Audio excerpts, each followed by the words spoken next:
এখন সকাল 8:30 বাজে। তো প্রতি সপ্তাহের ন্যায় আজকেও স্বপ্নিলের হচ্ছে গুরুকুলে ক্লাসটা আছে। তো ও নিজেই রেডি হয়ে নিয়েছে।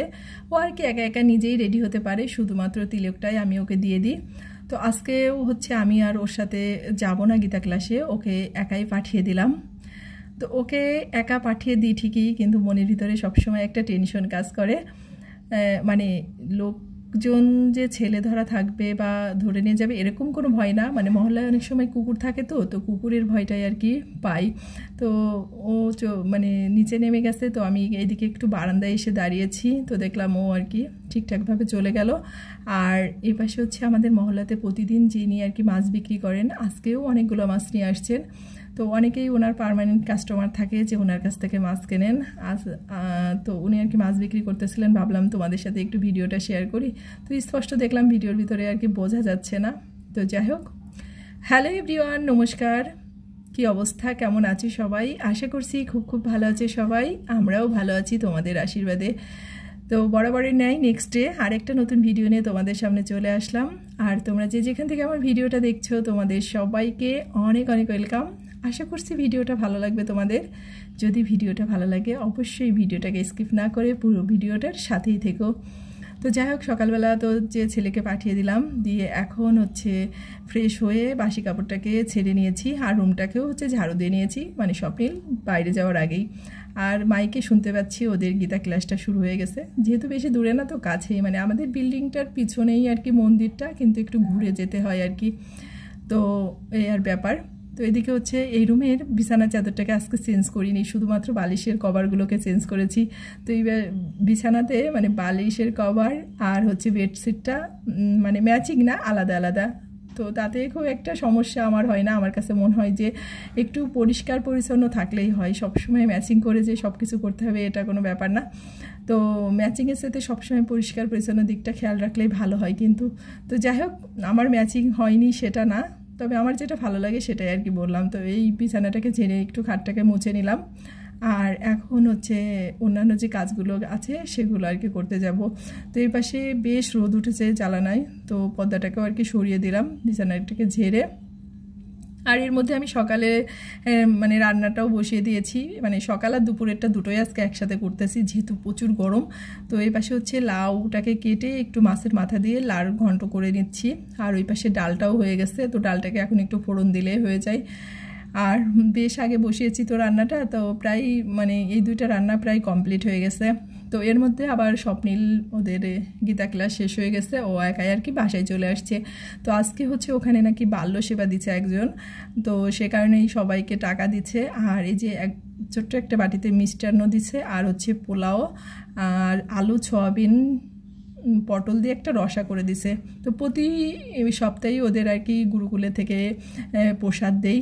আমার তো ভীষণই ভালো লাগে। স্বপ্নিল খুব একটা খায় না, ও যদি খিচুড়ি প্রসাদটা দেই তাহলে খায়, নাহলে যখন এক সিদ্ধ দেই, পোলাও প্রসাদ দেই বা মিষ্টি প্রসাদ বা সকালে নাস্তা ধরো পরোটা ভাজি এগুলো দেই, তো এগুলো কিছুই খায় না, তবে বাসায় নিয়ে আসে। তবে আমি আশায় থাকি, আমার খুব ভালো লাগে খেতে। মন্দিরের প্রসাদ সবারই মনে হয় ভালো লাগে, তাই না?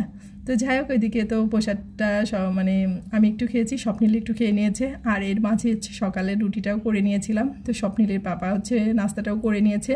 আর একবারে দুপুরে রান্নাটা, এই যে মাংসটা করব আর একটু মাছের তেলের চপ করব। তো এই হচ্ছে রান্না।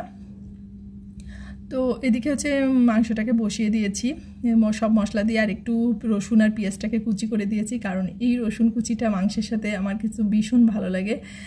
মাংস ডিম আস্তে আস্তে একটু রসুন থাকবে কুচি কুচি, তো ওটার ফ্লেভারটা বেশি ভালো লাগে, তাই একটু রসুনও কুচি করে দিয়ে দিলাম। তো এই যে মাংসটাকে একবারে মাখিয়ে আর কি বসিয়ে দিয়েছি।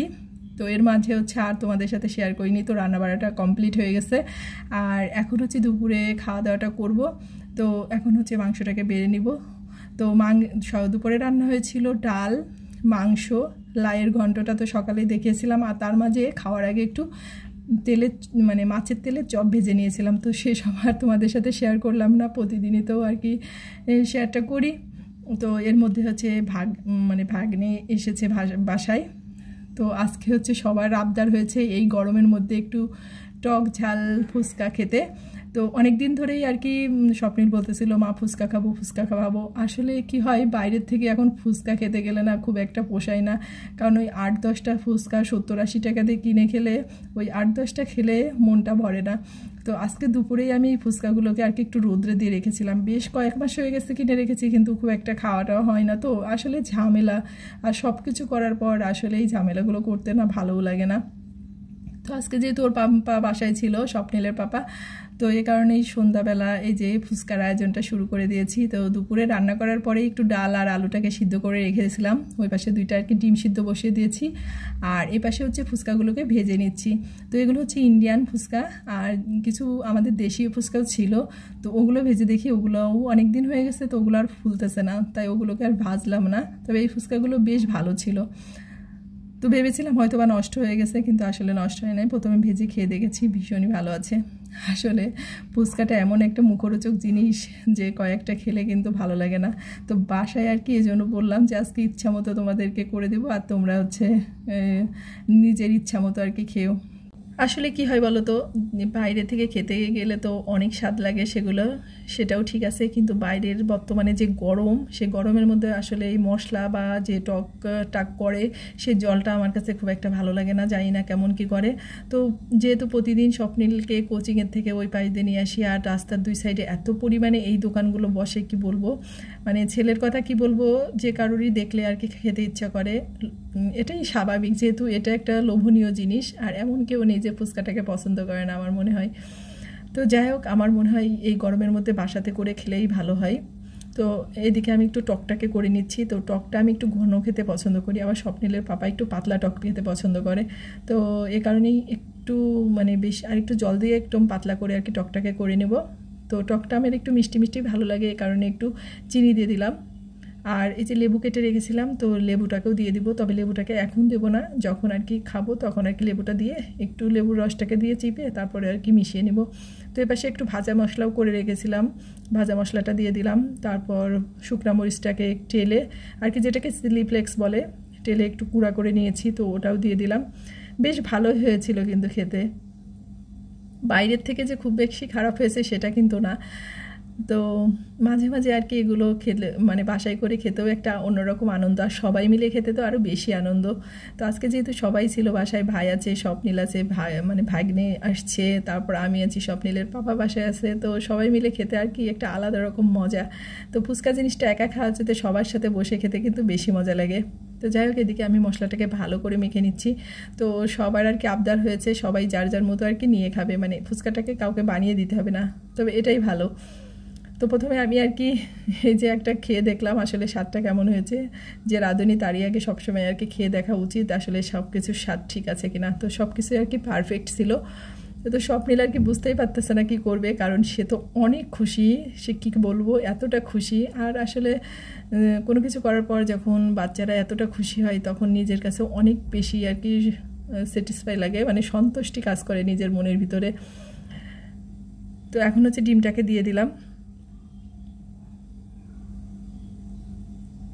তবে ভয়েস ওভারটা দিতে দিতে কিন্তু আমার মুখে জল চলে আসছে ফুচকার কারণে। তো